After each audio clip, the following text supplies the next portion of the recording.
Hi everyone, সকলেই কেমন আছেন? আশা করছি সকলেই ভালো আছেন। তুষার 25 ইউটিউব চ্যানেলের নতুন একটি ভিডিওতে আপনাকে স্বাগত। আপনারা যারা 30,000 টাকার ভিতরে ভালো মানের একটি স্মার্টফোন কিনতে চাচ্ছেন, তাদের জন্য রিয়েলমি লঞ্চ করে দিল তাদের রিয়েলমি 12 প্রো প্লাস এই ফোনটি। এই ফোনটি 30 থেকে 32,000 টাকার ভিতরেই আপনারা বাংলাদেশ থেকে কিনতে পারবেন।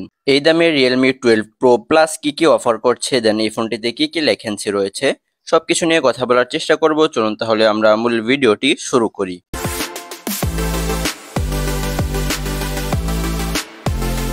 প্রথমে এই ফোনটির বিল্ড কোয়ালিটি নিয়ে কথা বলি।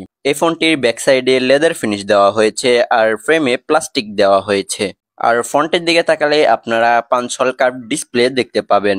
আর এই ফোনটির ডিসপ্লের চারপাশের চিন এবং ভেজেল একদমই ন্যারো ছিল। এই দামেও অনেক ফোন রয়েছে যেগুলোর চিন এবং ভেজেল অনেক মোটা থাকে, তবে এই ফোনটির চিন এবং ভেজেল একদমই ন্যারো।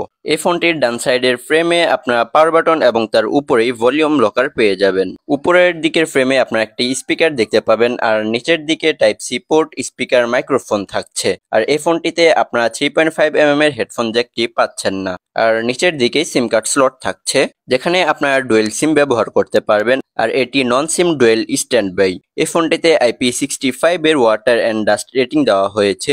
এই ফোনটির ওয়েট হচ্ছে 190 গ্রাম। দেন চলুন এই ফোনটির ডিসপ্লে নিয়ে কথা বলি। এই ফোনটিতে 6.7 ইঞ্চির অ্যামোলেড ডিসপ্লে ব্যবহার করা হয়েছে, যেখানে 1 বিলিয়ন কালার সাপোর্ট করছে। এছাড়াও এই ফোনটির ডিসপ্লেতে 120 হার্টজের রিফ্রেশ রেট থাকছে। আর এই ডিসপ্লের রেজুলেশন হচ্ছে 1080x2412 pixel, pixel density 394 PPI, expect ratio 20:9। আর এই ফোনটির ডেন্সিটি যেটা দেওয়া হয়েছে সেটা আমার কাছে মনে হয়েছে একটু কম। এই বাজেটে অন্তত 400+ ডেন্সিটি দেওয়া উচিত ছিল। আর এই ফোনটির পিক ব্রাইটনেস নিয়ে যদি কথা বলি, তাহলে এই ফোনটিতে 950 নিটসের পিক ব্রাইটনেস দেওয়া হয়েছে, যার ফলে এই ফোনটি ইনডোর এবং আউটডোরে খুব ভালোভাবে পারফরমেন্স করছিল। দেন চলুন এই ফোনটির পারফরমেন্স সেকশন নিয়ে কথা বলি। এই ফোনটি out of the box Android 14 launch হয়েছে, যার ব্যাকহ্যান্ডে থাকছে রিয়েলমি UI 5.0। এই ফোনটিতে চিপসেট হিসেবে থাকছে কোয়ালকম স্ন্যাপড্রাগন 7S Gen 2, যেটি 4nm এর একটি চিপসেট। আর এই চিপসেটটি দিয়ে আপনারা খুবই ভালো লেভেলের গেমিং করতে পারবেন। কোনো প্রকার লেখেন্সি ছিল না, তবে লং টাইম যখন গেমিং করতে যাবেন তখন দেখা যাচ্ছিল যে এই ফোনটি বেশ গরম হচ্ছিল। এছাড়াও এই ফোনটিতে অক্টা-কোর সিপিইউ থাকছে, জিপিইউ হচ্ছে Adreno 710। এই ফোনটি আপনারা 3টি র্যাম রোম ভেরিয়েন্টে পেয়ে যাবেন। এই ফোনটির বেস ভেরিয়েন্ট শুরু হচ্ছে 8GB র্যাম 128GB রোম থেকে। এছাড়াও 8GB র্যাম 256GB রোমের ফোন থাকছে, তার সাথে সাথে 12GB র্যাম এবং 256GB রোমের একটি ফোন থাকছে। আর এই ফোনটিতে আপনারা আলাদা করে এইচডি কার্ড মেমোরি ব্যবহার করতে পারবেন না। এবার চলুন এই ফোনটির ক্যামেরা নিয়ে কথা বলি। এই ফোনটির ক্যামেরা বামটা গোল দেওয়া হয়েছে, যেখানে 3টি ক্যামেরা থাকছে, যার মেন ক্যামেরা হচ্ছে 50 মেগাপিক্সেলের 1.8 অ্যাপারচারের। আর মেন ক্যামেরাতে স্টেবিলাইজেশন হিসেবে থাকছে OIS। এছাড়াও এই ফোনটিতে 64 মেগাপিক্সেলের পেরিস্কোপিক টেলিফটো জুম লেন্স দেওয়া হয়েছে, যেটা দিয়ে আপনারা 3x অপটিক্যাল জুম করতে পারবেন। এবং 8 মেগাপিক্সেলের 2.2 অ্যাপারচারের একটি আল্ট্রা ওয়াইড শুটার দিয়েছে। আর এই আল্ট্রা ওয়াইড ক্যামেরাটি দিয়ে আপনারা 112 ডিগ্রি অ্যাঙ্গেলের ছবি তুলতে পারবেন। আর এই ক্যামেরাতে ফিল্টার হিসেবে থাকছে LED ফ্ল্যাশ, HDR এবং প্যানোরামা। আর এই ফোনটি দিয়ে আপনারা সর্বোচ্চ 4K 30 FPS এ ভিডিও রেকর্ড করতে পারবেন। আর যদি আপনারা 1080p তে ভিডিও রেকর্ড করেন, তাহলে সর্বোচ্চ 60 FPS এ ভিডিও রেকর্ড করতে পারবেন। আর এই ক্যামেরাতে স্টেবিলাইজেশন হিসেবে থাকছে EIS, অর্থাৎ মেন ক্যামেরা ছাড়া আরো দুইটি যে ক্যামেরা দেওয়া হয়েছে, পেরিস্কোপিক এবং আল্ট্রা ওয়াইড, এই দুইটি ক্যামেরাতে স্টেবিলাইজেশন হিসেবে থাকছে EIS। দেন চলুন এই ফোনটির সেলফি ক্যামেরা নিয়ে কথা বলি।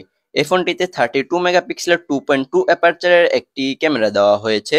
আর এই ক্যামেরা দিয়ে আপনার সর্বোচ্চ 1080p 30 FPS এ ভিডিও রেকর্ড করতে পারবেন। তবে আমার কাছে মনে হয় যে 60 FPS দিলে ভালো হতো। আর এই ফোনটির সাউন্ড কোয়ালিটি নিয়ে যদি কথা বলি, তাহলে এই ফোনটির সাউন্ড কোয়ালিটি খুবই দারুণ ছিল। তবে ফুল ভলিউমে যদি আপনি কোনো গান প্লে করেন, তাহলে একটু ডিস্টরশন লক্ষ্য করা যাচ্ছিল। আর এই ফোনটিতে ব্লুটুথ ভার্সন হিসেবে থাকছে 5.2, এখানে 5.3 অথবা 4 থাকলে ভালো হতো। তবে 5.2 দিয়েছে, এটা যে খুব খারাপ একটি ভার্সন তা কিন্তু না, এই ভার্সনেও অন্যান্য ডিভাইসের সাথে খুব দ্রুতই কানেক্ট হয়ে যাচ্ছিল। আর এই ফোনটি সিকিউরিটি হিসেবে দেওয়া হয়েছে under display optical fingerprint sensor, যেটা দিয়ে এই ফোনটি খুব ফাস্ট অ্যান্ড অ্যাকুরেট আনলক হয়ে যাচ্ছিল। দেন চলুন এই ফোনটির ব্যাটারি নিয়ে কথা বলি। এই ফোনটিতে 5000 mAh এর একটি ব্যাটারি দিয়েছে। আর এই ব্যাটারিটি চার্জ করার জন্য 67 ওয়াটের একটি ফাস্ট চার্জার দিয়েছে। কোম্পানি ক্লেম করছে এই চার্জার দিয়ে যদি আপনারা এই ফোনটি চার্জ করেন, তাহলে 19 মিনিটের ভিতরে এই ফোনটি আপনারা 50% চার্জ করে নিতে পারবেন। আর 100% চার্জ করতে আপনাদের 45 থেকে 50 মিনিটের মতো সময় লাগতে পারে। আর স্ক্রিনে আপনারা যে সমস্ত কালার দেখতে পাচ্ছেন এই সমস্ত কালারের এই Realme 12 Pro Plus এই ফোনটি আপনারা কিনতে পারবেন। সো এই ছিল Realme 12 Pro Plus এই ফোনটির ফুল স্পেসিফিকেশন কার কাছে কেমন লাগলো চাইলে কমেন্ট বক্সে জানিয়ে দিতে পারেন। আর খুব শীঘ্রই আমরা নতুন একটি ফোনের রিভিউ নিয়ে হাজির হচ্ছে, সে পর্যন্ত ভালো থাকবেন, সুস্থ থাকবেন আর আমাদের এই চ্যানেলটি সাবস্ক্রাইব করবেন।